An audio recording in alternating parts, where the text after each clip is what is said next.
Is there a real physical difference in the vocal cords between chest voice, head voice, and falsetto? And is that even how they should be labeled? Yes. Yes, there is. yeah, there is. Chest voice is a deeper closure, right? Head voice, so there's a thicker chord closure. We know that through EGGs and contact quotients and things like that. As we get into head voice, those chords stretch and thin out. And so it's actually a thinner closure as we get in there. Chest, head,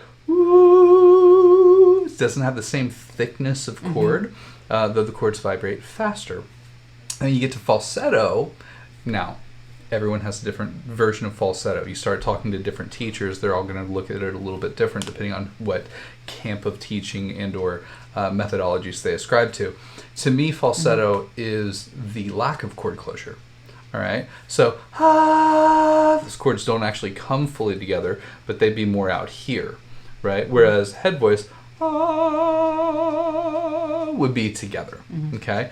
And the way that you know the difference between falsetto and head voice, other than that breathy texture, which is because those chords aren't fully coming together, is whether or not they can connect.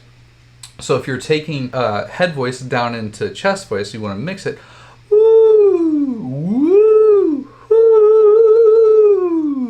you can connect that. Whereas if you take a falsetto,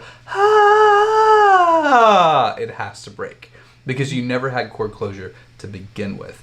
So yes, at the chord level, there's a very big difference between chest voice, which is full depth of chord, a deeper chord, and or there's just more chord together at a time. All right, science tells us one of the two. We don't really know the answer because we can't cut the chords in half and videotape them while they're working. All right, I go with the depth of chord idea, thinning to head voice, which is a stretched thinner chord, right, to falsetto, which is a stretched thinner chord that does not have closure fully, therefore more air comes through. But yes, that was a beautiful question. I love that question. Yeah. A good visual is a rubber band. If you have a thick rubber band, as you stretch it, it gets thinner. As you release it, it gets thicker. That's the same thing. Chest voice is the thicker rubber band. Head voice is the thinner rubber band. Right. And or, that's probably better, more applicable to the voice. I also thinking of like strings in a piano. The bottom string on a piano is really thick.